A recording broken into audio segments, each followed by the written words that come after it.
Welcome, welcome, welcome to the USU podcast. In case we are new here, I'm Julie Reisler. I am so grateful to be your host. I'm so thankful you're here with me. This conversation, my soul friend, oh my goodness. I am recording this actually after my very, very profound conversation with Dr. Gilbert. I want to tell you a little bit about him.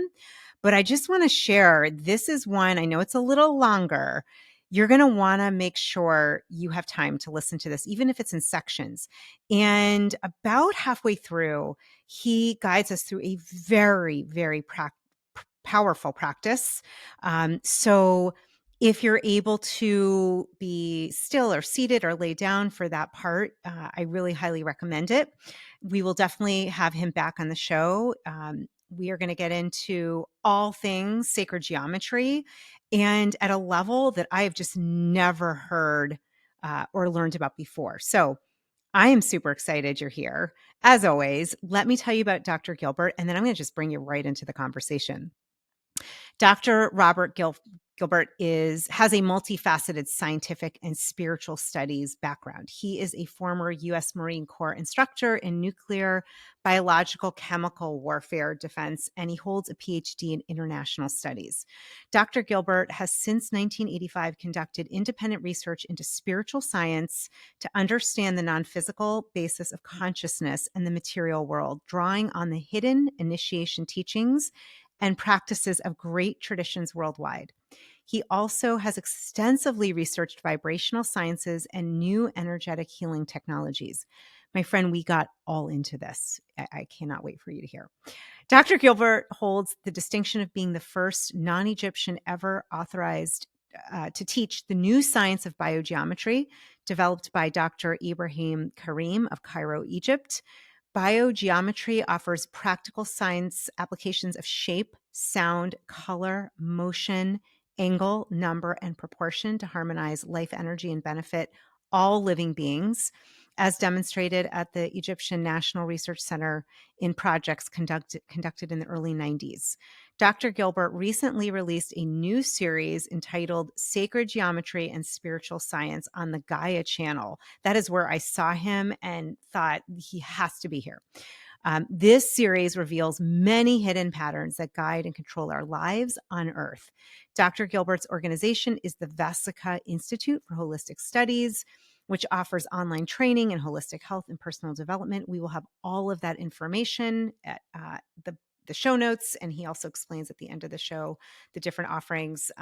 I just want to say thank you for being on this journey with me. I hope that you really just find the magic, the power, the beauty, the divinity in this conversation and realize all of what I just said is you, my friend. Well, Dr. Gilbert, I've got to say, it is such an honor, such a gift to have you on this show. I fell in love with your sacred geometry and spiritual science series on Gaia. I'll share later that it was kind of funny. I would do my little solo infrared sauna and I would just watch and then do all of try to do the things you were teaching. And I'm like, he's got to be on the show. My listeners are going to love this and love you. So thank you for saying yes. Thank you for being here. Wonderful. Thank you so much for having me. I'm delighted to be here. I think before diving into sacred geometry is a very large topic.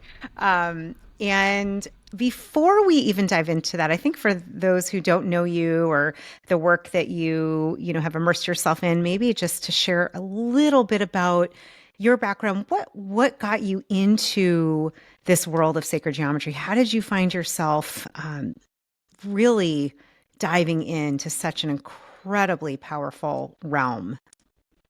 Thank you. Yes, I think a lot of it comes out of my interest in the potential for developing human consciousness and energy and how that is related to practices and discoveries made in ancient times in the great spiritual traditions of the world for the methods that they developed to be able to develop the human energy field further, to develop human consciousness to much, much higher levels. And as you're working with multiple different traditions, one thing that is incredibly helpful is to be able to understand what is the core pattern behind all these different traditions, because they'll have different terminology. They'll be approaching it from slightly different angles. But if you understand the larger context of what they're working with, then it's easy to put the different pieces together back into a coherent whole, even though it's from different traditions with different ways of expressing what they're working with. This also came into play when I was a U.S. Marine Corps instructor in nuclear, biological, and chemical warfare defense. And at that time, I began to, because I always like to understand things contextually. I can only understand things as a whole, going from the whole to the parts. And so, as I was investigating modern nuclear, biological, chemical systems, which is really the foundation of biology, chemistry, and physics, I wanted to be able to have a method of seeing the larger picture that all this is coming out of. Because what tends to happen today, both in the way that people are taught mathematics and in the way that they're taught science in general, is it's so fragmented that it's like when we learn history. You in school are taught a variety of different dates, but not how anything actually fits together. So as I began to work with this and got into more of the biology, chemistry, and physics, I found an overlap there with my studies in different spiritual traditions around the world, that the exact same patterns that have been rediscovered in modern times through modern science and technology are the exact same patterns that were known and taught in ancient spiritual traditions, but in a much more holistic context. We've been very successful in modern times in applying these things in extremely practical, technological ways, but with very little understanding of the way that some of these technologies affect living beings in their consciousness and energy fields. And so to see this incredible overlap between what was taught often in very hidden circles thousands of years ago in spiritual traditions and what's been empirically rediscovered in modern research really got me on the trail of what today we tend to call sacred geometry. Because sacred geometry, the way that I understand it, is really the study of all patterns. It's pattern information. And anybody who gets very advanced in any field understands it as pure patterns. That also, as I mentioned a moment ago, allows you to get information from multiple sources. And because you can see the pure pattern behind the individual expressions of that in different bodies of work, different traditions, you see how it all comes together as a whole.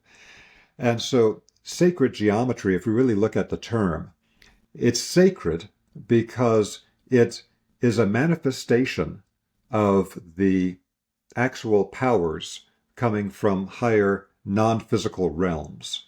That's always been the understanding in spiritual traditions around the world.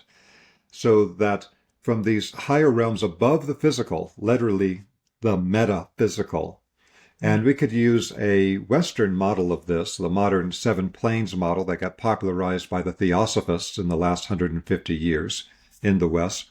You've got the physical, you got the vital energy level, which is called chi, ki, or prana in ancient traditions. You've got the astral level, which some traditions use to indicate both what in human beings is both the mental and emotional and mental function. But in other traditions, it's used just to express the emotional level of function.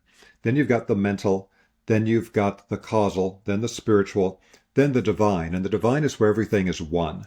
Everything is part of what physics would say is a unified field. But that's from a fairly externalized and not very humanized perspective. The unified field is literally unity between beings to the original source. And so if we understand sacred geometry as being, in the beginning, from the divine plane, an emanation of the thoughts and the mind of God, that's literally what it is. And that's what it was understood as in the ancient world. The thoughts in the mind of God, the unified source, the one that's behind every being that exists in the world today, all systems, then those thoughts in the mind of God go down through the plane levels and they then form the higher spiritual planes and worlds and beings, and then come down into the formation of what human beings think of as karma on the causal plane level, and then moving into the structuring of the mind and the emotions, and then the formation of the energy body, then crystallizing into physical space as the actual physical form of a thing. So sacred geometry is understanding the larger spiritual context and sources of everything that exists in the physical world, and the form in geometry that it takes to literally manifest that power in a stable way in space. Because that's what geometry is. It's patterns in space. We also have a kind of sacred geometry of time, which is patterns in time, which every human being is subject to with our life process coming from an infant up to an adult, then old age, then cycling off, going back through the incarnation process, coming back again, as is understood by most traditions around the world. And so that was really my take on sacred geometry, seeing that one-to-one relationship between a specific pattern rediscovered in modern times with new science and technology, and how that totally matched the exact same pattern that was known in ancient spiritual traditions, where they used it more for the development of consciousness and energy. And we tend to be applying it more externally today, but it's all the same pattern. So no matter what aspect of life you're working with, even things that we tend to think of as more qualitative, such as our emotional relationships and all these aspects of life, everything is really governed by sacred geometry. It's really the patterns behind things. Thank you for that is just a really succinct and beautiful explanation. And to me, what comes to mind, and I'm remembering when you talked about this, it's going back to that idea of unity, that everything and everyone has these essential building blocks, these patterns. It connects all of us. Can we talk for a moment? I feel like there's so much here, so I'm going to just try to pace us, but please, like, go off on tangents. For someone who is maybe newer to, they've heard of sacred geometry, maybe they've seen the flower of life symbol or some of these other symbols. Could we start with some of the basic patterns that you talk about? I know you start with kind of the first and then like some of these basic patterns and what they represent. That might be a good place to start. Okay, so let's start with a very important concept, which is that what we often think of as sacred geometry patterns today are in fact often a snapshot in a particular moment in time of a dynamic process of what my mentor, Dr. Ibrahim Karim, in the biogeometry system from Egypt refers to as the forming process. The forming process is where the energetic field becomes formed into the configuration that will allow the physical crystallization of a thing into a stable physical form. But things do evolve over time. So if you ask somebody, okay, what is the physical body of this particular human individual? It's like, well, at what age? At what point in the time cycle? It was very different when they were in the first couple of days of gestation in the mother's womb versus when they're 30 years old versus when they're 80 years old. It's constantly dynamically moving, but it's all based on the generation of shape information that allows consciousness and energy to express itself in a stable way on the physical plane. So this is also connected to the concept of a packed thought form. A packed thought form is the way that information is held and transmitted at higher levels above the physical. And so higher non-physical beings don't communicate in earthly language. Earthly language is actually a very slow method and somewhat imperfect method of imparting information compared to the direct transmission of information from consciousness field to consciousness field, which is what happens at higher levels and is the way that, let's say, a highly advanced spiritual master would transmit information to a disciple or things of that kind in a classical tradition. So the packed thought form is the actual summary of a gigantic amount of information that in a spiritual transmission can be transmitted in an instant. And so that pack thought form can often be expressed through a pure geometric form. The geometric form is a kind of summary or crystallization of the pattern into space. Even if it's a pattern in time, that could be crystallized into a pattern in space that gives you a sense of what that unfolding pattern is.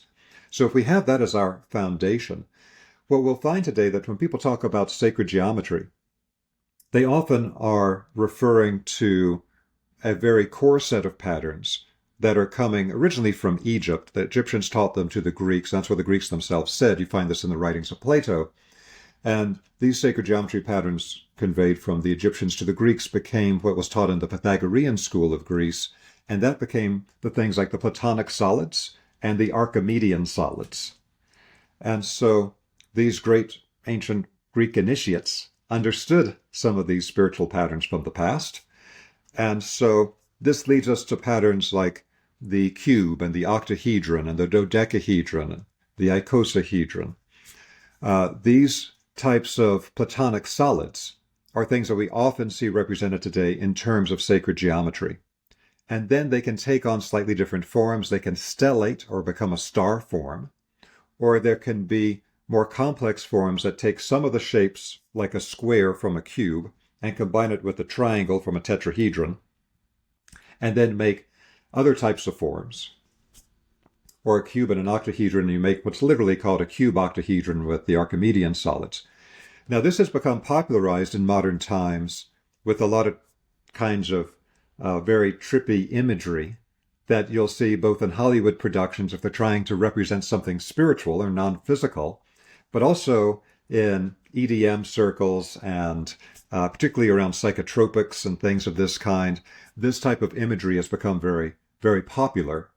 Just like in the 1960s, like the paintings of Peter Max and these kinds of things became like a indication of the consciousness of the age with those kind of very brightly colored, somewhat cartoony images that were everywhere in the 60s.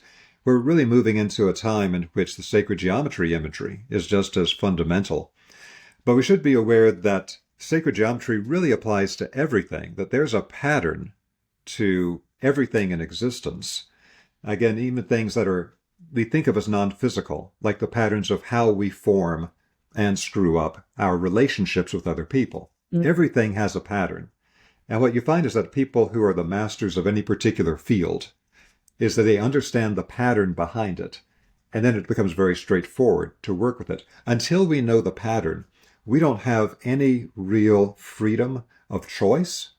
Because if you don't know what your options are, if you don't know how a system works, then you don't really have any free will or free choice. You have to understand the entire pattern, the entire thing you're working with. So it gives us true freedom of choice, and it also gives us a power to work with the system co-creatively to apply it for practical purposes. So again, what many people think of as core sacred geometry forms are things like cubes, tetrahedrons, octahedrons, things like this, or some of these other types of what we would refer to as three-dimensional geometric forms of a very archetypal nature. Because, for example, when people talk about the Platonic solids, we need to be aware that it's nothing other than the 5 perfect divisions of a sphere. So what often happens with sacred geometry work today is that people don't start at the beginning. They jump somewhere in the middle with a completed form, and we'll say what the Greeks said, that the cube is related to earth, and the tetrahedron is related to fire, etc. But it's not clear to people why these are related to those elements. They're completely embodied in the geometry itself, why they're related to these elements of nature. And in working with these different types of patterns, we can begin to get a sense of how the sphere is the primal pattern of all creation. So I always like to start with people, like when I used to teach a 7-day intensive in sacred geometry, starting at the very beginning and then moving into very complex patterns that create everything today, including in all scientific systems, as well as everything that rules our biological life. That when we would explore this, I always like to start with this idea of the 7 planes. So the highest of these planes, that is made very clear in the Egyptian biogeometry work from my friend and mentor, Dr. Ibrahim Karim, it is connected to the geometric form of an immaterial center The center of everything is a literal transcendental gateway beyond space and time into the divine plane itself. And that has a specific energy quality that comes with it. And it's something called the BG3 in Egyptian biogeometry. It's a universal harmonizing and balancing force that's beyond polarity. Normally, when we deal with energies in esoteric metaphysical healing systems, it's in a yin and yang polarity. So to bring something back to balance that's unbalanced, if it's got too much yang, you add more yin to pull it that direction. If it's too yin, you add more yang to pull it that direction. But this idea coming from the ancient Egyptian temple science and restored to the world today through Egyptian biogeometry is that there's an actual energy quality of activating the balance point itself directly without adding any polarized energy, without going yin or yang. You're activating that balance point, that harmonizing force in the thing itself, bringing it into its equilibrium. And so this is connected to the energy from the divine plane. The original, we could think of that as the original singularity, because the singularity is an immaterial point in the center that then has everything come out of it in modern physics. It's just a physics expression of the exact same concept in ancient Egypt and ancient spiritual traditions. And the movement from that immaterial center outward. So the center of the circle is this archetypal form that allows us to access the divine plane in its center. That's why if you go to ancient Egypt and you take a look at the artifacts we have from then, if you look at the ancient Egyptian ruler, you'll see that it has a series of divisions on it.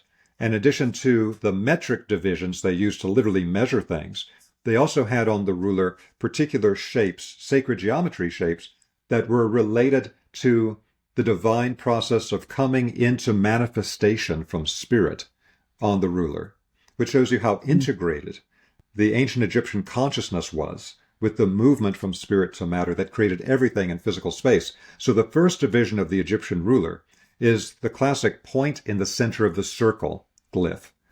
And that's the hieroglyph for Ra'ah, the netter of the sun.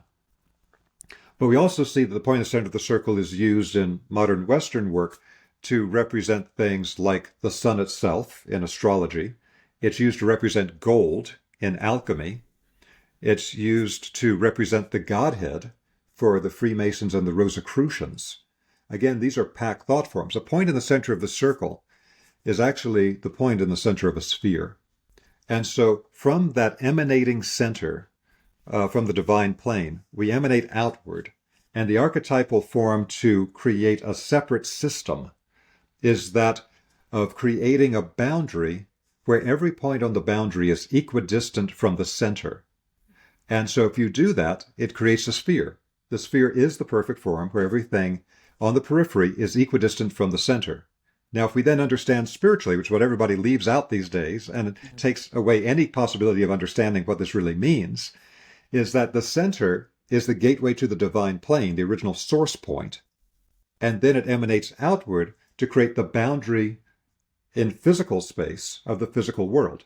So we have all these spherical forms in the human body, with things in the blood and things like that. And we have spherical forms of planets. We have spherical forms of all kinds of things, because it creates the perfect balance between the unified field, divine plane energy of the center and its manifestation, creating a sealed boundary for a specific energy system to manifest in the physical space within with the spherical form. So if we understand that first, then we understand what the Platonic solids meant to the Greeks and the Egyptians, because they are the perfect divisions of the sphere, the perfect boundary. But those perfect divisions of the sphere, there's only 5 of them, and only 4 of them were taught publicly by the Greeks, because the 5th one, the one that consists of 12 pentagonal faces, was considered to be too powerful, too dangerous to release to the public, because they said if it was ever to be misused, it would create tremendous destruction. And so, as you probably saw in my Gaia series, I described there how the form of the first nuclear weapon ever created in the Manhattan Project, if you take away the outer cladding of it, which makes it a sphere, you'll see that inside they have it formed to be a dodecahedron. The first nuclear weapon was a dodecahedron, the same form warned against by the Greeks that if misused could create tremendous destruction, because the element that the dodecahedron connects to is the ether, the pure cosmic life force. And so this gives, I think, a sense of the stakes involved in this. This is not some type of abstract metaphysical woo type of thing. This is something that's the foundation of incredible breakthroughs in modern science and technology, often misused. But again, the question was about what are some of these types of patterns we're talking about in sacred geometry. And so I'm just talking about some of the most core patterns. But again, everything has a pattern. Get a book like General Chemistry by Linus Pauling. Even if you have no scientific background, doesn't matter. Open it up, take a look at it. And you'll see that every chemical compound, every element, has a very specific geometric form. In fact, it's that geometric form in chemical analysis that makes it that chemical. Change the geometric form, you change the chemical that it creates, which changes its biological function. So this is the whole thing about translating energy into matter, energy into form. And the form becomes the literal crystallization of the energy power that can then be applied through the form. Woo, okay. I'm actually was just laughing in my mind. My son just memorized the periodic table. The whole thing has a song about it, and he was talking about the different geometric, the different shapes and forms of. And I'm afraid you're frozen on my end. Oh Am I? no! Okay, now you're back. You're Now back now. back. Oh, we're going with it. I don't know what that means Okay, in the patterns of the geometry when that happens. you're The back now. airwaves are like, what's happening? I was saying my son memorized the periodic table for chemistry, and Yeah. we were talking about the different. We went to see the Manhattan Project. And we were talking about the different forms and shapes, and I there's so much here. I want to go back for a minute. Something you said I thought was just so powerful. You alluded to the spiritual meaning, that often that's left out. We have the sphere with the center point, and to dive into that spiritual meaning, maybe a little bit more as I look for those who aren't watching this. You have the beautiful spiritual awakening lit up behind your head, which I love. Yeah. And then I know you had also talked about the 5 divisions of the sphere, and perhaps we could go through those first 4. I know the dodecahedron, I hope I said that right, is the 5th one. But when you said that with the spiritual meaning, how can we interpret this? I mean, I could think of ways, but from your experience, how can we look at this? I mean, I felt, honestly, Dr. Gilbert, as you were saying this, I felt like energy in my body as you were talking about the center point. I'm like, my heart just felt like it was opening. It's so powerful. I mean, I could feel it, almost brought tears to my eyes. So I feel like talking about that for a minute would be helpful. I think one of the best ways to really understand the power of the center is to understand it somatically, to understand it in our bodies. Because I could say a lot of things about it on a more intellectual analysis level, but to make it something visceral.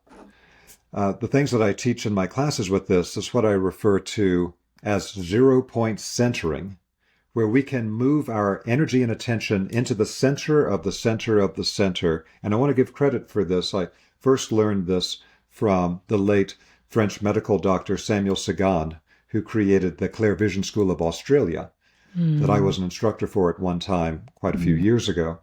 So I use slightly different terminology and slightly different ideas around it, but I always want to give credit to my sources. And so there's this ability that we have that everything in manifestation is coming out of a center to create its manifestation in the physical world, and the energy is going then back into the center. And that is a microcosm of the larger macrocosmic process of how things emanate from the divine plane to physically manifest, and then they go back through the different planes to return to the center, to the divine plane. But this becomes an actual energetic practice that was understood in ancient traditions, and it is the key to activating any energy center in the human body. So, for example, if you put your attention at the Ajna center from the Hindu tradition, then what you'll find is that if you move all of your energy and attention into the center of the center of the center of a place slightly inside the skull between the eyebrows, that you can activate a energy movement, again, as if your normal attention is going outside of you. Normally, to be able to operate in a physical world, our physical senses allow us to take our internal consciousness and to move it outward in somewhat of a sphere of attention around us. This is very well explained in things like Aikido, that our attention is like in a sphere of perception around us. So we're sending that all out to make sure we don't get hit by a truck when we're walking down the road type of thing. But that's because physical perception is based on the same pattern as physical creation, which is the movement outward from the center. Spiritual perception is the other part of this, which is moving inward from the periphery back into the center. And that's how we activate all latent spiritual powers in the human energy body. So if you put your attention slightly inside the skull between the eyebrows, like the formation of the frontal ajna center, it's part of a larger structure going backwards, but we'll leave that alone for right now. Then if you move all your energy and attention into the center of the center of the center of the center of what you feel in that third eye space, you'll go from normal physical perception, and usually you close your eyes so you can tune in internally. As you move into that center of the center, constant dynamic movement into the center, you become aware of the feelings of the etheric life body, our chi, ki, prana level. So rather than just perceiving things externally, you're starting to feel things in the body. Then you know that your level of awareness is at the etheric level, the chi, ki, prana. And the sensations that you have are things related to density, pressure, tingling, vibration. Those are the expressions of awareness at the life force level. And if you then go into the center of the center of the center, dynamically from all directions, moving your energy and attention inward to the center of whatever you're feeling there, then you'll go to the next level, which is the astral plane level. And the language of that plane, rather than the feelings of density, pressure, vibration, the language of that plane is the perception of light and color. And as we move into that level, we start to perceive light and color. Some people are more visual with it, literally seeing light and color. And this is why people see this in psychotropic experiences. These centers are being activated through whatever that particular chemical they're ingesting is. And so we perceive things then in light and color. It may be pinpoints of light. It may be clouds of light and color. And then there's further experiences beyond that until we keep going into the absolute center and we reach the divine plane. When we touch the divine plane in the absolute center, just through constant dynamic movement into the center of the center of the center, then once we touch that divine plane in the absolute center, it's like we flicked a switch internally. We activated something that was latent.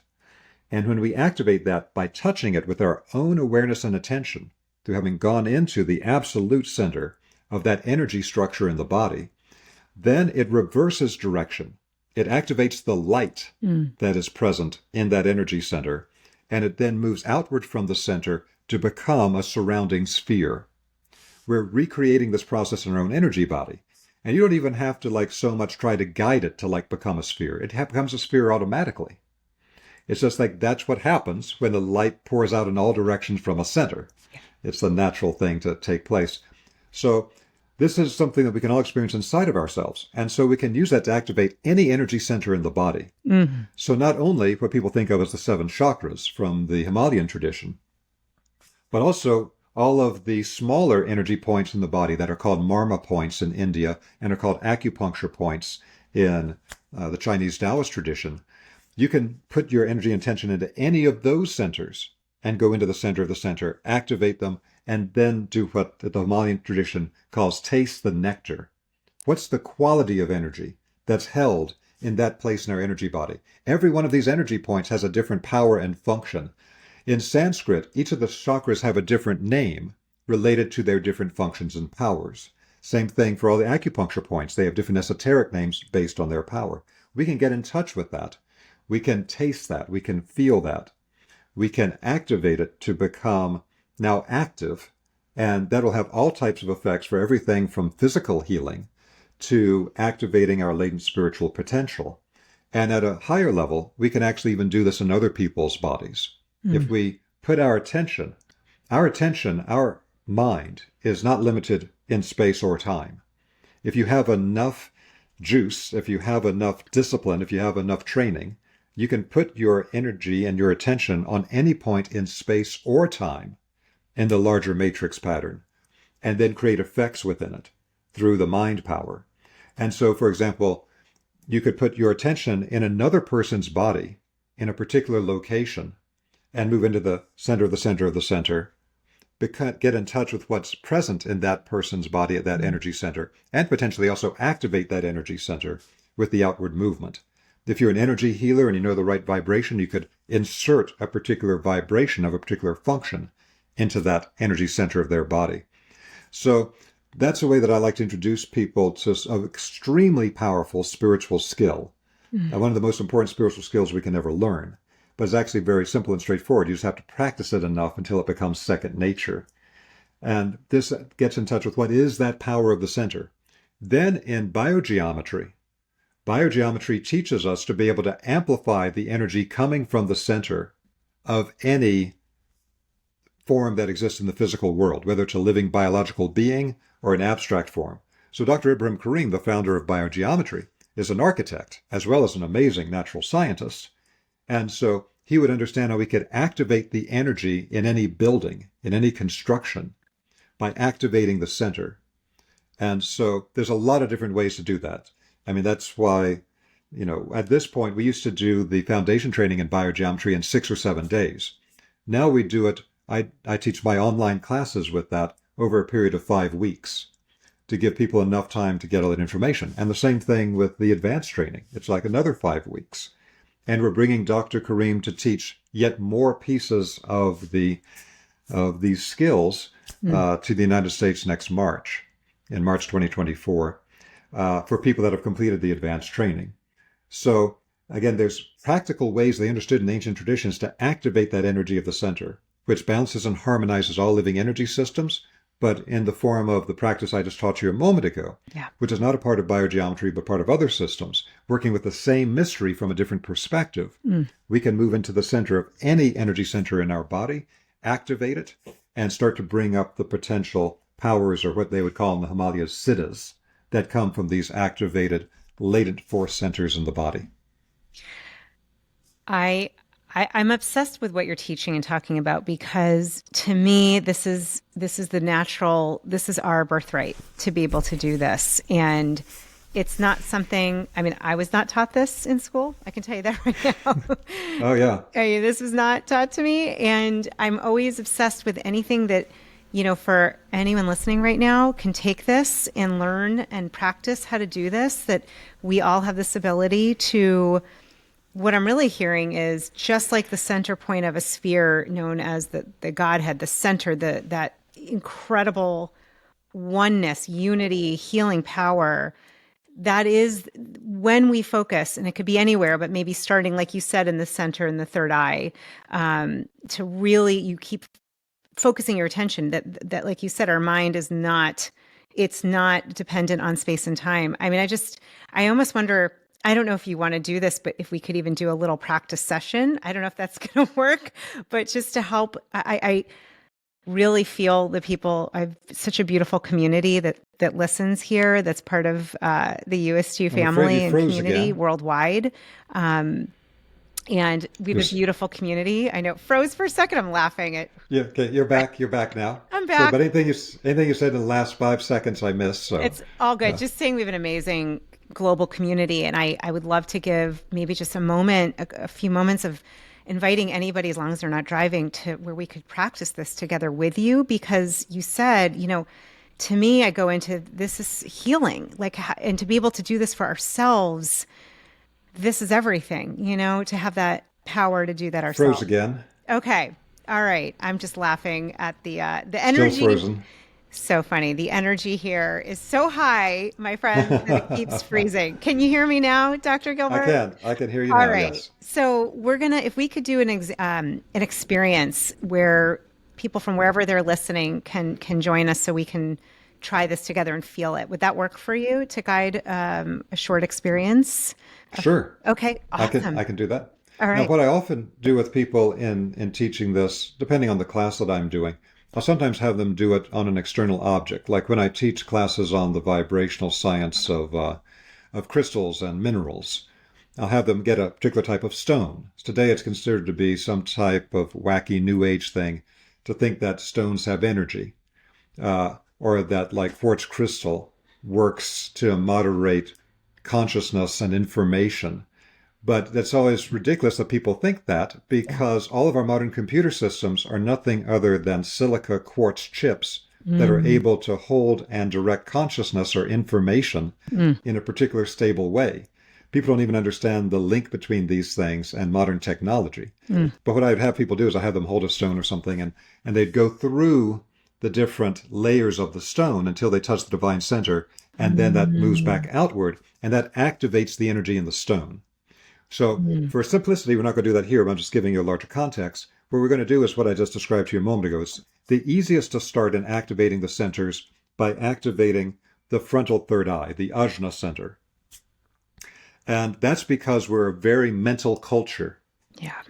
So, for people that are more heart oriented, then activating the heart center may be easier. Or for people who are very physically oriented, activating a center in the lower abdomen may be the easiest. But we tend to be a very mental culture, so we tend to start here. So what I'm going to invite everybody to do is just to close their eyes for a moment, take a few deep breaths into the lower abdomen. And with the inhale into the lower abdomen, I want you to relax so that your belly is expanding outward on the inhale. When you exhale, contract the abdomen and pull the navel toward your spine. So an actual physical contraction as you exhale, pushing the air out and contracting the muscles of the abdomen. And do this several times. On the inhale, the whole stomach bulges out. On the exhale, you pull the navel toward the spine and it pushes the air out. Do this a few times while relaxing all the muscles in your body. Make sure that you're relaxing the muscles around your forehead, around your eyes. Relax the muscles around your jaw, the muscles around your throat, muscles in your chest, particularly around the heart, including your back, which protects the back of the heart chakra, and we tend to hold tension there. Relax that area of the back and the front of the body around the chest. Relax the energy in the lower abdomen. Most people in our culture have chronically constricted muscles in the lower abdomen. So making sure that's why we're expanding the stomach out on the inhale and contracting it on the exhale, to make sure we're able to relax that and have it pulse and breathe and not be stuck and rigid, the way that impedes the life energy in so many people today. Also, all of the muscles around the hips should be fully relaxed, including the buttocks. The muscles of your inner thighs need to be relaxed. People tend to hold that chronically constricted.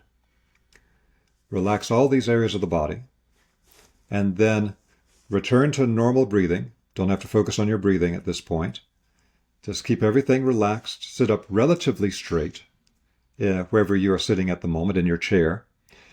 Tuck your chin in toward your chest slightly, and this will help to improve the alignment between your spine and the back of the head. And not anything rigid. Stay relaxed, but just tuck the chin in toward the chest slightly so you can kind of feel almost an energetic click, like the spine and the back of the head are now aligned with an energy flow that's moving a little more smoothly. Now, from that preparation, the next thing I want to do is called the energy field awareness practice.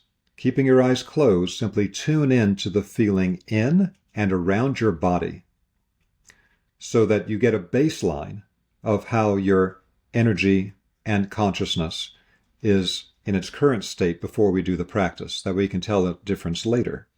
It's good to do this before any energetic or meditative practice. Just close your eyes, tune in to the feeling of energy in and around your body, and get a read on that so you can see the modifications the practice has. So, once you've done that, what are you conscious of? What do you feel energetically around your head, rest of your body, around your body? Now, keeping the eyes closed, I'd like you to please put your attention at the location between your eyebrows, at the front of the skull. And then move your attention back just about half an inch, just slightly inside the skull, between the eyebrows. So this is the location of the Ajna center, what we call the third eye center in the West. And again, it's the chakra that tends to be the easiest for most modern people to feel, to begin with. So once you become aware of that location, I want you to consciously move all of your energy and attention into the center of where you have now placed your attention between the eyebrows, slightly inside your skull. So this is all a matter of being able to direct with the mind our energy field. So placing your attention slightly inside the skull between the eyebrows, make an energetic movement coming from all directions into the center of the center of the center of the center of the center of that frontal third eye location. It feels almost like your attention is normally a great balloon around you, and now it's losing air. So it's contracting around its own center, and the boundary is moving in from all directions simultaneously toward that center. The sphere is contracting. The sphere of your attention is now contracting to a point at that location, slightly inside the skull between the eyebrows. As it contracts to the point, that's not the end, that's the beginning. You continue to move the contraction of that point into its own center. Constant dynamic movement of all your energy and attention into the center of the center of the center of the center of that point. The point is getting smaller and smaller. As we move into the next layer of this, you'll become aware that that location, slightly inside the skull, between the eyebrows, you'll now become aware of it in terms of vibration or tingling or pressure that you feel at this particular location inside the skull. And whatever you feel there through doing this practice, move into the center of the center of the center of the center of that place inside the skull, of that location where you have the feeling. As you keep moving dynamically into the center of the center of the center of what you feel there at the life force level, you're going to, at some point of continually moving into the center, become aware either in an internal image of light and color, or if you're not visual, you may simply have a feeling of light and color appearing in this place on your mental screen, in this place in your forehead. So then keep moving all your energy and attention into the center of the center of the center of the center of the center of this field of light and color. For those that see it, it may appear as pinpoints of light and color. Others may perceive it as moving dynamic clouds of light and color. Doesn't really matter. Just keep moving into the center of the center of the center, but the light and color is the indicator that you're now at the astral level. Now, for time purposes, we're not going to go slowly through all the other levels. We're just going to keep going into the center of the center of the center and take the express train to the divine plane.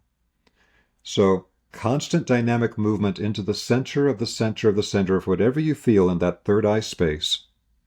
And as you keep moving into the center of the center dynamically, it's almost now like there's a vortex pulling you into that center. But it's a vortex coming from all directions, pulling you into that center. At a certain point, you don't even have to try to do it anymore. It'll take its own energetic momentum and pull you deep into the center. That's going into the rabbit hole. And as you allow your energy and attention to go into that absolute center, when you touch that absolute center, that innermost point, that is the divine plane, that is the source of the third eye space. And as you touch the divine plane of that absolute center, having touched the absolute divine plane center with your attention, it activates it. It's like throwing a light switch. And at this point, you can start to feel an automatic reversal of the energy coming out of that point between the eyebrows and flowing out in all directions.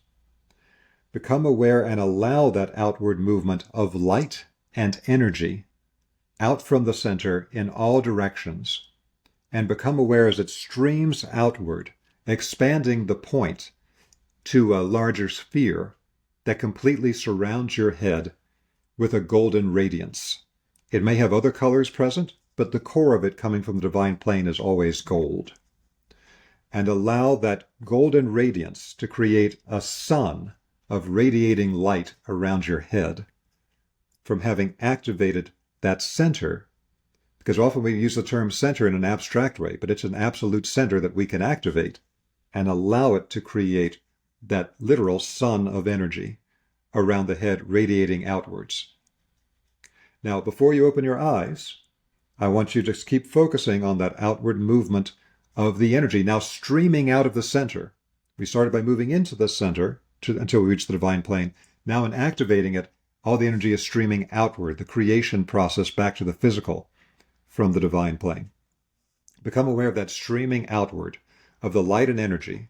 And with your eyes still closed, become aware that that light and energy streaming out from that center will help to break up and dissolve and clear any blockages that are present within that movement range from that center to the radiating sun of energy around your head. That radiating sun clears up any types of samskaras, blockages, any types of dark areas within your consciousness or even within the physical structure of the head that need light. And allow that radiant golden light streaming out to the sphere around your head, allow that to dissolve any of these dark blocked areas the exact same way that sunlight literally dissolves the dew on the plants in the morning to where it just vaporizes and disappears. See how bright you can make the light coming from the radiant sun around your head. You have an inner dimmer switch or an inner radiance switch that you can, with your attention, increase the luminosity of the light coming from the sun around your head. See how strong you can make the intensity of the energetic vibration of that sun around the head, and how bright you can make the luminosity of the light coming out from the sun around your head, streaming out in all directions. And just increase the intensity of vibration and the luminosity of the light to whatever is your maximum comfortable point. And then I'm going to be quiet for just like 15 seconds and just tune in to the feeling of that radiance and the clearing effect from your having moved up the radiance to its highest level.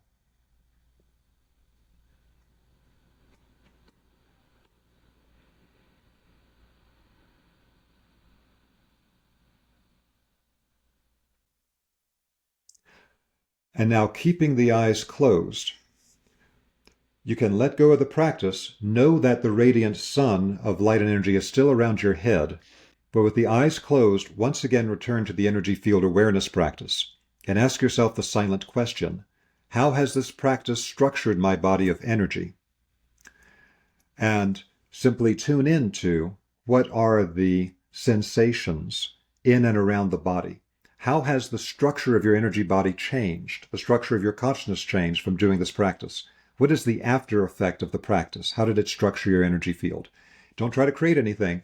Just tune into and observe with your eyes closed how it feels in your body and outside your body after the practice.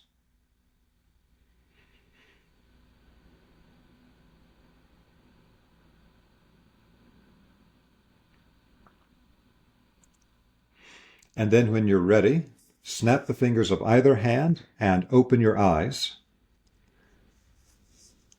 And the snapping of the fingers is just to create a clean movement between the internalized perception and moving back out to externalized perception. That was, I don't even have words right because I was so in it. That was so incredibly powerful. I have to say, I would love to hear from anyone who just did that. What did you experience? I felt the clouds. To share really quick, when you were speaking about the clouds I felt clouds, and with the sun, that solar golden light, I got like, I feel like heated in my cheeks, like my whole head felt warm. It's so incredible. That is so powerful. So powerful. Great.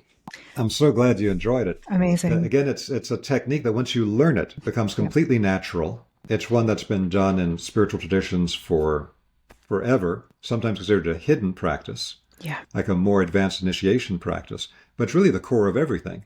You can activate any energy center in your body and potentially later in somebody else's body, but only with permission, Yeah.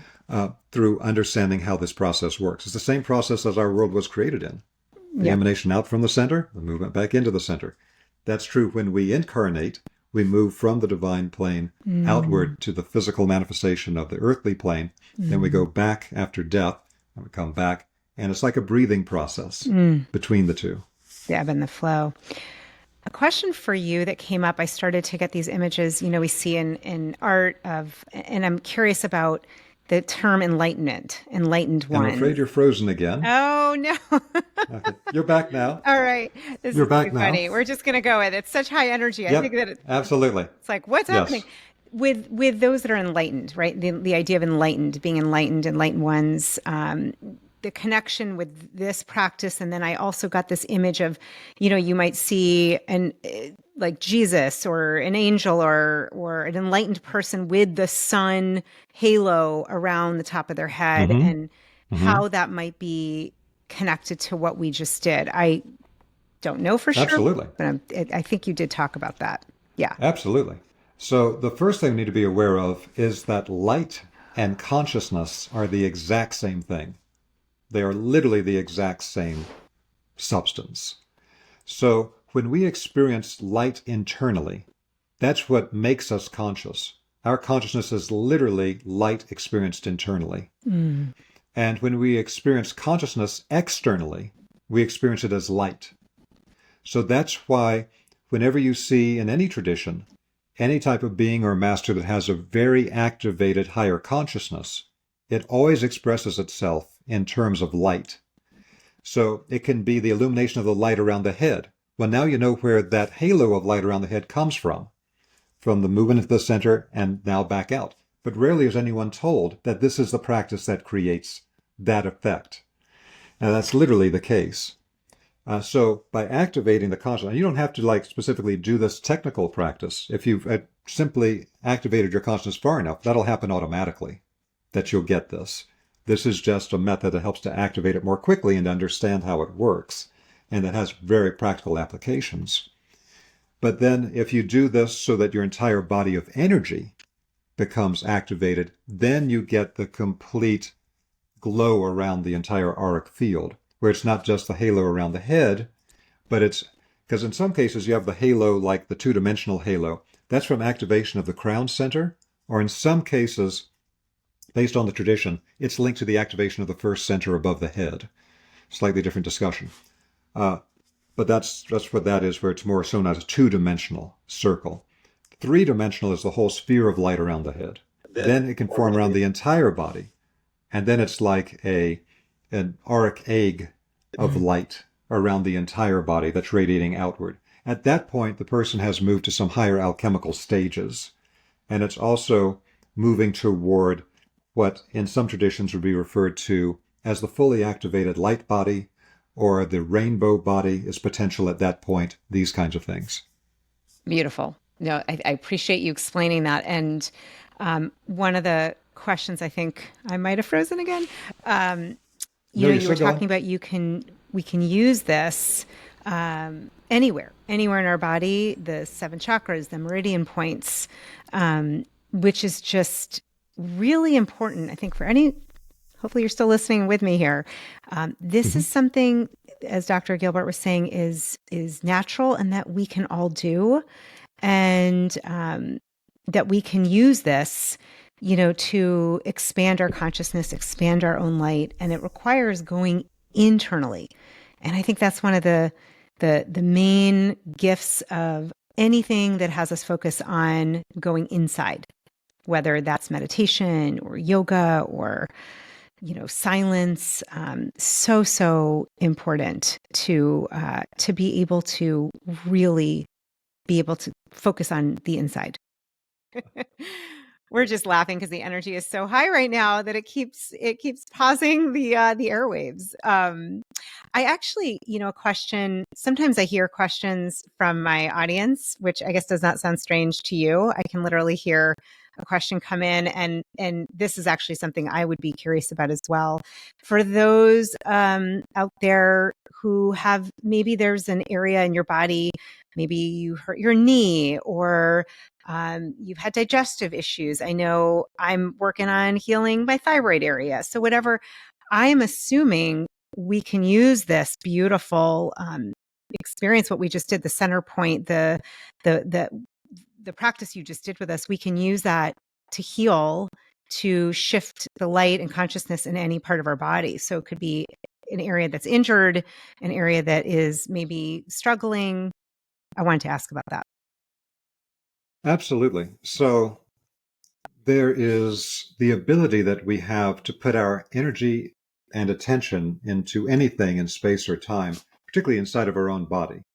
But on the whole, we're not taught this. And so we're somewhat removed from our bodies and their internal activities. So it's always possible to put your attention into any part of your body you're having an issue with, and moving all of your energy and attention to the center of the center of the center of whatever's happening in that particular body part. Now, that's where in shamanic systems, you would go into dialogue with that body part. And it's like, what is the issue? Yeah. What is the thing that's creating a larger challenge? Like, I mean, you could have just banged your knee on the table and it's going to be okay in a few days. That's not really what we're talking about here. We're talking about when you have like more of a chronic thing. Often that comes from the restriction of the flow of energy. I mean, things like Taoist Chinese medicine, that's kind of like the source of all ills, is that we have blockages or restrictions to the normal flow of energy, because that's what creates the healthy functioning of every body part. And in Egyptian biogeometry, that's also a very powerful concept for our practical energetic applications, is that the flow of the energy has to be in a specific geometric configuration in every organ. And it's what actually allows the organ to be fully active.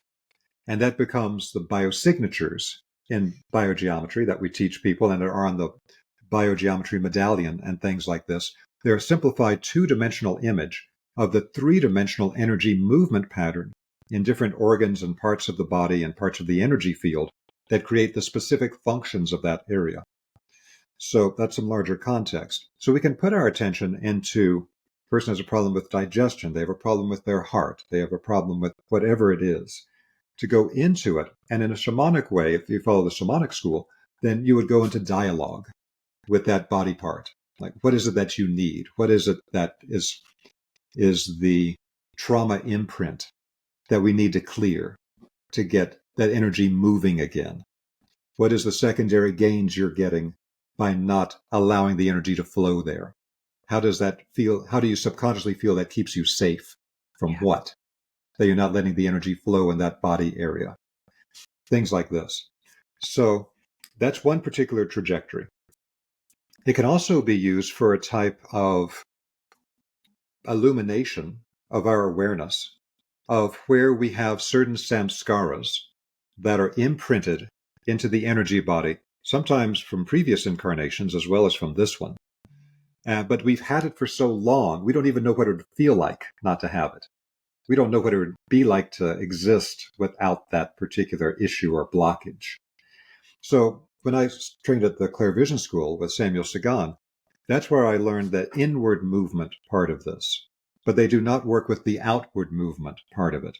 Now, this is something that's very interesting because many traditions in the East will work with the inward movement, whereas traditions in the West tend to work on the outward movement. But what we have to do is we have to understand, if you know sacred geometry, it's the whole pattern. So you understand, they have to go together. You can't just breathe in and never breathe out. Right. Or vice versa. You can't just hop on one leg to get somewhere. You're going to walk with one leg and then the other leg. It's always a matter of polarity alternation in a living system to get to a particular destination. So in the Clear Vision School, with moving into the center, once people had learned to do that and could then do it in their bodies, not just in a major energy center, then they would work with a facilitator using their system, because there are many, many different systems. And if you understand the larger pattern, you can see the logic behind different systems. And they would then have someone scan their energy field, put their hand on a place on their body to that there was some type of disturbance. And that helped keep the person who they were doing it with, the client, keep their attention focused on that area.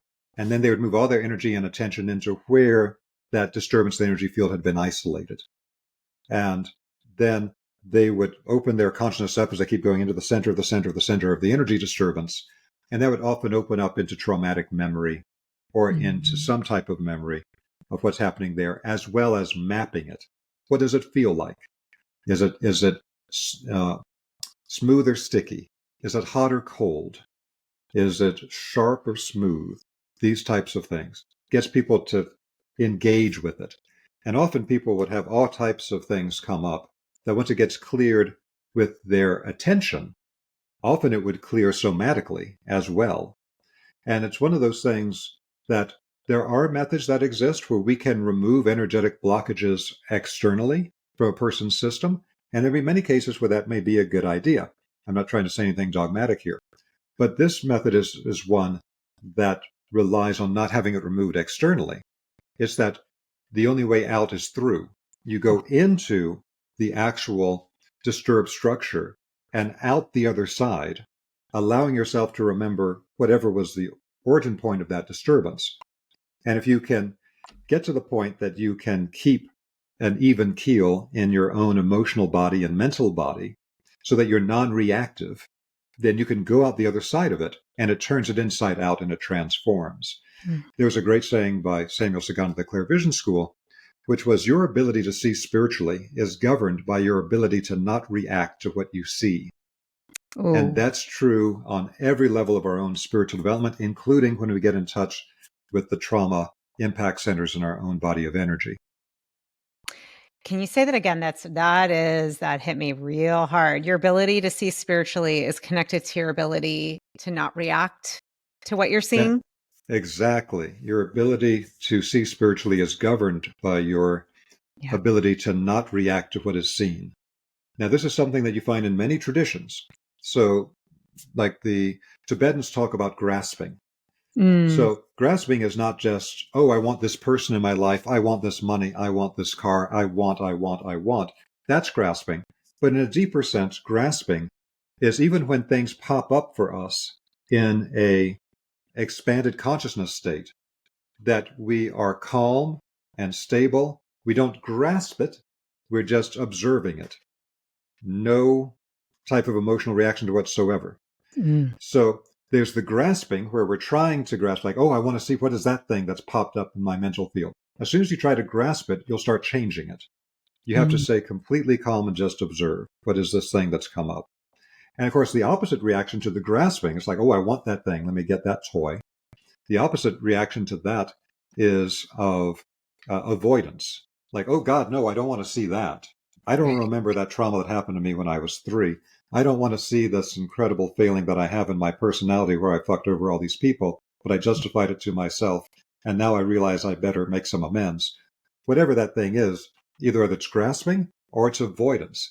In both cases, it's a reaction. And so to be able to get to non-reactivity is one of the most important aspects of, in virtually every spiritual tradition, they understand this. Now, they may call it mindfulness, or they may call it some other things, but it really comes down to being able to see spiritually, perceive things with the mind power, and not react to it, whether it's grasping or avoidance. You know, this is so powerful. I feel like I am going to need to have you come back and back again, because I have Thank you. So many questions. And the thing that's coming up for me is just a insight. It's not a new one, but, you know, in a way, as our society has gotten even more fast paced and more focused on, I would say, not just technology, but really reactivity and just not being in the moment, not being present. It's actually what happens the more you're in that reactive state, that over busy, overachieving state, which can be so cherished in the West at least. I'm just seeing it. It takes you completely out of the realm of doing this work and being in that non-reactive state. And it can affect, we know it affects your health, but I'm getting it really, there's detrimental effects here with your ability, my ability to tap into this natural healing, beautiful powers that are for all of us. And it's profound because I know for me, I've one of my aims has been, can I do less? How might I do less? How might I be more of an observer, not react? You get on the road. I'll just put it into clear, plain, everyday terms. You're on the road. Someone cuts you off, and I notice, am I reacting? What am I saying to myself? Even in that example, I would think like learning to be in a space where someone cuts you off and there's no reaction. That's kind of one of the goals, the underlying goals, and kind of seeing, getting a sense, where are you on the spectrum of either, as you said, you're either like overly grasping attached or you're avoidant. It's interesting. There you are back in the center. Can you be in the center point? That's exactly right. And Yeah. again, this is the way, like you're saying, that many people can gauge their spiritual development. Do you get upset and start yelling every time you get cut off by somebody in traffic? Or is it something where you just flow with it? Yeah. There's no benefit to getting upset and screaming in your car at somebody else, that kind of thing. So that's getting a reflection from our day-to-day external life Yeah. for how much we've developed non-reactivity. Now, this is also connected to what at a deeper level becomes an observation for our reactivity in relationships with other people, because that's one of our prime things. So family is one of, like, you can become a saint all day in a cave, but you got to deal with your family. That's something. When you deal with your significant other or people that we have romantic, intimate connections with, that's a whole nother ball game. So these are ratcheting up levels of intensity. And how can we truly be non-reactive, stay in compassion, these kinds of things? Again, Buddhism is great for describing a lot of these principles and how Yeah. it works. But also there's ways to develop this in a more complete fashion. So when I created my online course called Essential Teachings and Practices of Spiritual Science, one of the most fundamental practices I teach there is the one that is referred to as the 6 basic exercises, or the 6 essential exercises for the European Rosicrucians, coming from the work of Rudolf Steiner, who's another great teacher of mine, and I think he's one of the most amazing spiritual teachers of modern times. And so when he gave indications on this, they were very short. So I, based on many years of working with this, I expanded it greatly in the course. But there's the basic idea of this is that if you're going to be developing your energy system to a higher level, another very important principle that we haven't really gotten into yet is that your spiritual development is completely mirrored in the structures of your subtle body. So structuring the subtle body is the lost $1 million concept to real spiritual development. That every act you take with your mind, everything you do with your emotions, it all creates activations of certain energy centers, sedations of others, flows of energy to start making connections and geometries in the energy body. The structuring of the subtle body is who you really are. That's the pearl of great price you take through the gate of death, the structuring of the subtle bodies. If you don't create a new structure in the subtle bodies that's stable, anything that you develop in spiritual work is ephemeral. It will disappear because it's not anchored. So structuring the subtle bodies is like the key of everything. Mm. Now, the thing is that in my Essential Teachings and Practices of Spiritual Science course, in addition to going into the 6 essential exercises, I also talk about the 3 fundamental methods of activating the energy system. One is from below to above. And that's the old Indian system. That's like the Kundalini system. Mm. Activate the base of the spine first, shoot the energy up to the crown. Then there's from top down. That's the one that really became popularized with Christianity, with the descent of the dove of the Holy Spirit coming into the central channel of the human body from above, activating the head centers first, and then in sequence the ones below it, activating the lower centers, the ones connected to life force, energy, sexuality, etc., then toward the end of the process rather than at the beginning of the process. But the third one that very few people have any consciousness of is the method of activating from center out. Right. And the center out method is the one used by the European Rosicrucians. And I think it's one of the smartest systems out there. The center out system means that you have to develop the heart first. Now, if we look at the structure of this, again, back to sacred geometry, everything has a pattern. People that really understand this know that there's a reason why in the Indian tradition they describe the heart as the 12-petal lotus. Every one of the petals on the 12-petal lotus of the heart is connected to a particular achievement of consciousness, a particular structuring of the subtle body that's linked to how we've used our consciousness. And so Steiner described the way in the Rosicrucian tradition of Europe. Rudolf Steiner described that 6 of the 12 lotus petals have already been developed. We developed them in previous incarnations, in previous cycles of human culture development. But now we have to develop the other 6 to get the heart fully active. And so every one of those 6 petals is developed through a different practice. That's why there's 6 essential exercises. Each one activates a particular lotus petal of the heart chakra. Now, the reason we want to do this is that once we have activated it, then the entire heart chakra as a vortex of energy becomes fully active. And it then becomes the organizing center for the entire body of energy. Until then, you have no organizing center in your body of energy. And that makes the structuring of the subtle body much less stable. And it also makes much slower development on the path. To have an organizing center of anything that you do is essential.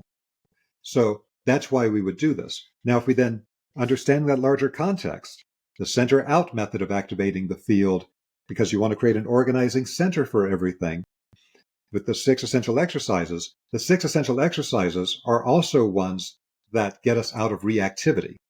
But we break it down to its component parts, linked to different lotus petals of the heart. So there's one that has to do with the observation and then proper direction of all of our thoughts. The next one, the observation and proper direction of all of our emotional life and feelings. The observation and then proper direction of all of our willpower and actions in the world. Then developing positivity toward everything that we encounter in life, even things that are horrible, painful challenges. Understanding that as a type of initiation trial, that by overcoming it, we will develop something of benefit. And I can say much more about it, but that's a very simple introduction to it. And then the next one, the 5th one, is the having tremendous openness to new information, new perspectives, new ways of being. Because even if we get pretty clever, we can get very frozen into a particular personality, into particular attributes. Like, that's me. But no, those are surface personality attributes. Those are malleable. And to be open to new ways of being, new ways of acting, new ways of seeing. And then the 6th one is really the harmonization of all of this into a new configuration in the energy body. My goodness. My brain is like the 6 essential exercises. That could be in itself a whole nother conversation to go through those. I don't know if you've studied this at all, but I've had and I've done quite a bit of studying in Heart Math Institute with heart coherence and heart intelligence, and I'm getting like this sensation of this is all feels very, very connected. Just even what I've learned around, everything emanating, how important the heart is and the heart center. And I don't know as much about Rudolf Steiner. I know you talk about the Rosicrucian, just what he studied and what that means. I find what you're saying, it just in my body, it completely resonates. This is how I felt when I was watching your series. I'm like, we have got to get him on here because to me, this is what can shift consciousness and can shift our planet and can You can shift. Let's start with each of us individually. And I believe in this so much, and it takes something. It takes something to focus your attention and to decide, I am going to, with free will, um, decide that I am a being, and I want to be adding more light. I want to have those 6 other petals. I know it's not really a lotus, but I can see it, like those 6 other Mm-hmm. petals developed. Mm-hmm. I am curious, and we definitely will make sure to have your information, Dr. Gilbert. I wore this and I wear this often. I'm wearing actually one of the medallions. I'll just put it up if anyone's watching. You can see there are all kinds of codes on it. You mentioned this earlier. And the minute you talked about it, I was like, I don't really even know exactly how this works, but I want to have this near me and on me as often as possible. Can you share about, because I know this was also with, was it Dr. Dr. Kareem? Kareem as well, that you created Oh, this? yes, Yeah. absolutely. So that was created by Dr. Kareem based on years and years of research where we teach something called vibrational radiesthesia as That's right. part of the biogeometry training. Now, in its modern form, it comes from French research in the early 1900s, where they were able to develop a system to be able to detect and differentiate any subtle energy quality. And they do a kind of energetic X-ray of any energy system at the subtle energy level and understanding what the functions are of all these different energy qualities. Now, that's something that was a tremendous breakthrough, but is almost unknown today. It allows you to have tremendous technical knowledge of any energy system, whether a human being or a plant or an animal or whatever else. And you can find all these hidden links between things because they have similar energy qualities. So the radiesthesia allows us to test the qualities in the energy field. It allows you to trace out movements of subtle energy, including in the body.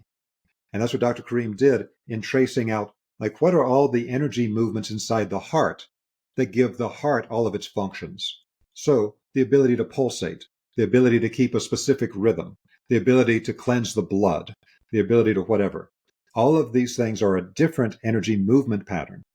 So that's the first thing we need to understand to explain this medallion that Dr. Kareem created. That in being able to trace out these movements, 3-dimensional energy movements in the body within the organs, it then gives you a method for finding when a particular disturbance is taking place because the energy flow pattern has been disturbed. The whole idea here is that energy into shape creates function. Mm. Energy in its primal form is the proteus. It could take any manifestation. It's like a stem cell. That stem cell could become your eye. It could become your genitals. It could become your fingertip. It can become anything. That's how energy is. The reason that stem cells can do this is that they're a first manifestation from energy into matter before differentiation has happened. So in the energy system, the energy could take on any form, any function, any power, but the power is given to it by the energy movement pattern it has. What we think of as shape is simply a momentary snapshot of an ongoing dynamic flow of energy in a larger pattern, but it's dynamic. So when you see these biosignatures, you see what look like little squiggly lines on your medallion. Don't look at them as a static pattern. Look at them as a simplified 2-dimensional flattening of the original 3-dimensional energy movement pattern in the body that works to remind the body of the energy movement. Now, this is true for all types of esoteric healing throughout history, that it's linked on the principle of resonance, the resonance between 2 similar energy qualities. So the foundation of biogeometry is that it's really getting the ancient Egyptian temple science and putting it into a modern format where we can understand and apply it today.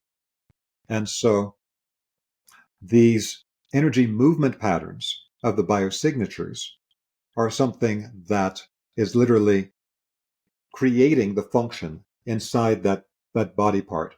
And resonance, we always use the metaphor of sympathetic resonance. We have Mm. things like 2 tuning forks. Get 2 tuning forks tuned to the same frequency. Strike one, now it's vibrating, and you can feel it vibrate.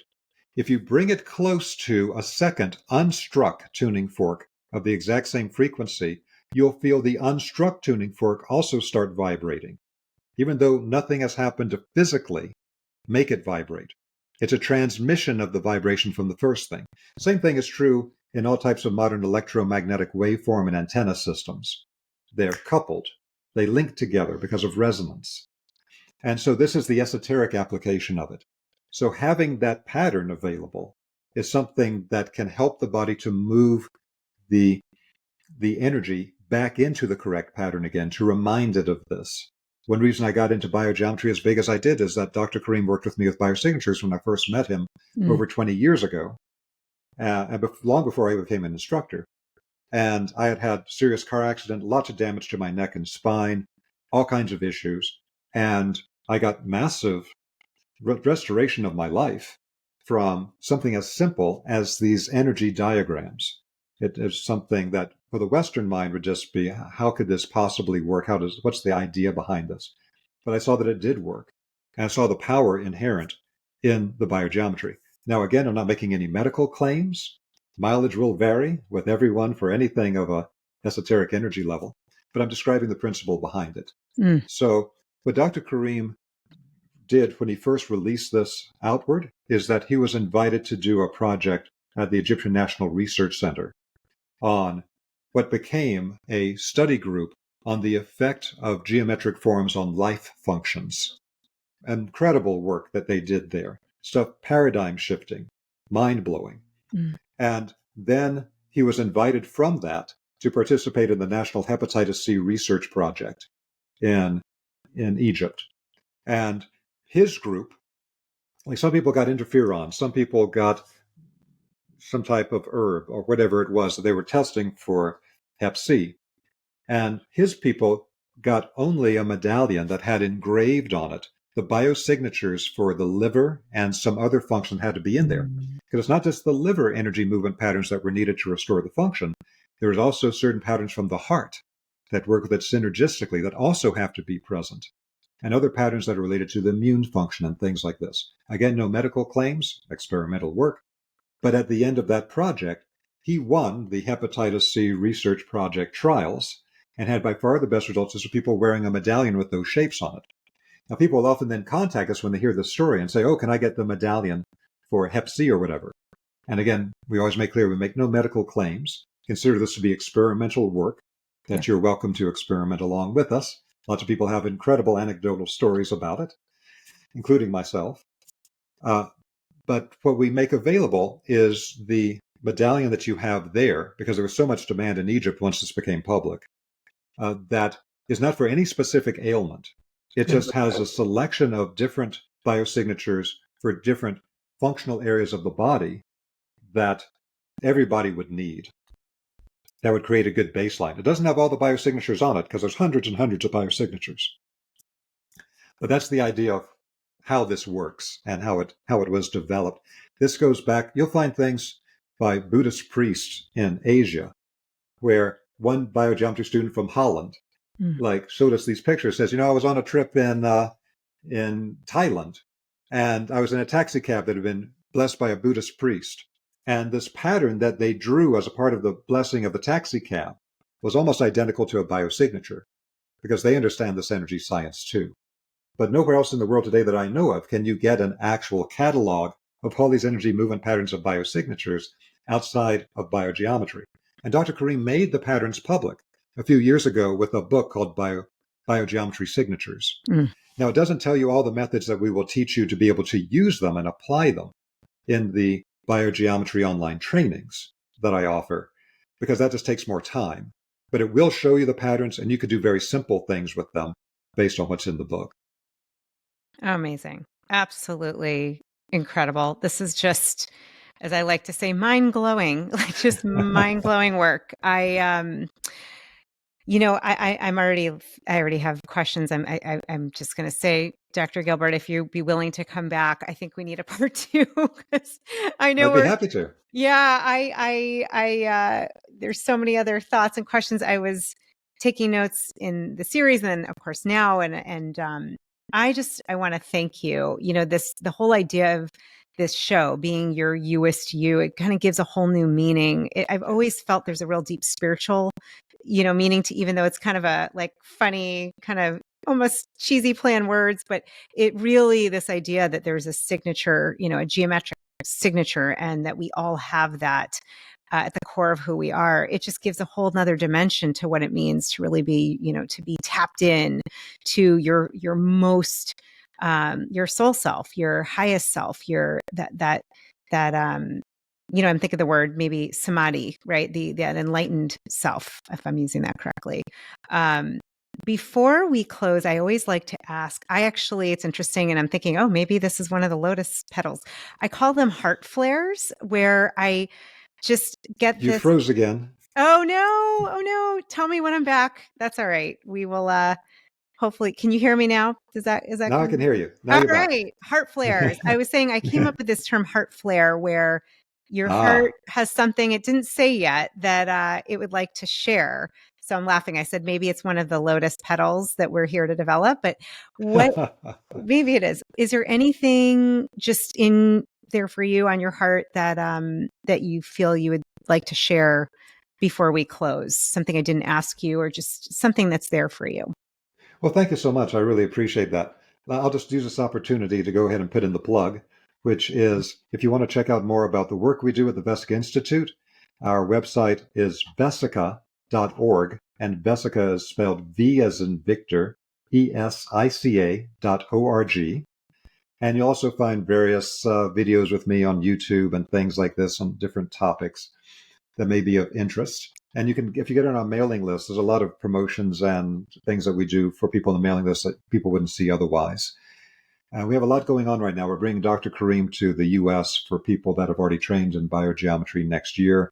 And I haven't done a live course for 4 years. And I'm going to be starting in a few months next year. I'll be starting to offer live courses again, which I'm looking forward to. So that's kind of the immediate thing. But also, I'll just, as something that will be helpful for people, when you talk about heart flaring, what I'd like to offer to people is that when I trained with Samuel Sagan at the Clear Vision School in Australia, he had something that as we were developing the third eye center, it's not just the frontal third eye that we worked on a moment ago. There's a tunnel that goes from the frontal third eye back to the cave of Brahma, the third ventricle of the brain in the center of the head, and then goes back to the ancient palace, this area around the external occipital protuberance, or the bump on the back of your head. It's a tunnel of energy. And in developing this with systems related to what we did together earlier in the show, but also with some other methods we haven't discussed, you start to activate the third eye center in such a way that there'll be times it starts to get activated in a much stronger way, and then it goes back and it activates and it goes back. This is a natural process, and Sagan referred to this as third eye flaring. So be aware that parts of the energy body, as they're getting activated, can flare and become very active for a shorter or longer period of time. I became aware of this as I was doing meditation in dark rooms at the Clear Vision School with my eyes closed. And there would be moments that I was certain that someone had walked into the room and was shining a flashlight on my eyes because the light got so strong. And I thought they were playing a joke on me. And I'd open my eyes up to talk with them. There'd be nobody there. The room was completely dark. And it was a third eye flaring experience. Same thing can happen to the heart. There can be an activation of that center. So there's literally heart flaring that happens there. So, you have some beautiful moment with your children, and that beautiful, ecstatic moment with your children when you hug them and like you get all the benefits of being a parent at that moment, then you get the heart flaring. Or with a lover, or with something of that kind, you get that, oh, fantastic. So this can happen throughout the energy body, and people should be aware of it as a phenomenon, the flaring phenomenon. Oh my. Okay, I've got a whole new level of like, oh my gosh, I thought I made that up. I thought that it kind of came through me. I heard heart flare, and I had no idea that that is actually something that's a real thing. That is incredible. That is, I'm a little floored, and just really, I'm having a hard time wrapping, because it's you're so knowledgeable. There's so much wisdom here. I cannot thank you enough for your gracious time, for obviously the years of study and the practice and the intention to really help humanity here. I could feel it when I was watching you, and I just thought, all right, this is he's got to be here. So it's an honor. You have really, I mean, there's so much wisdom in here, and I hope we can bring you back to go through the next round of questions, which we didn't even touch some of them, and that's okay. Thank you, Dr. Gilbert, for being your USU and just helping all of us to access the geometric patterning, the healing, the wisdom, the light that is possible for each of us. Wonderful. Thank you so much. I've enjoyed being here with you. I'll be happy to come back. I really appreciate it. Thank you. Amazing. And I'll just say thank you, beloved listener. Thank you. Thank you. We'll have all of Dr. Gilbert's information so you can check it out. And I promise to bring him back. We'll even get into what vesica means. And just thank you for being on this journey of being your USU, being the greatest light in the world possible. And from our heart to yours, lots of love. My friend, I'm so grateful and honored to be here with you on your journey and being your USU. Thank you for watching this episode, for being part of this incredible community and this mission to really step into your light, to your highest purpose. I believe that as we all do that, we all can really be our best selves and uplift consciousness and in humanity. So thank you. I also wanted to say that if you are looking for greater support right now, maybe you're having a health concern or you're looking to really step into that next version, best version of yourself, please come connect with me, whether it's for more resources or coaching or guidance. I would love to support you in any way that I can. Just go to juliereisler.com. You can book a powerful one-on-one breakthrough session there. You can connect with me. I would love to meet you. I'd love to hear how I can be on this journey with you. And before I forget, if you'd like a little more of this good vibe tribe and would like to digest these episodes with a high vibe community, just go to Facebook and look up the Youest You podcast community. You'll find us there. Love always. And thank you so much for taking the time and energy to truly stepping into your authenticity and being your USU.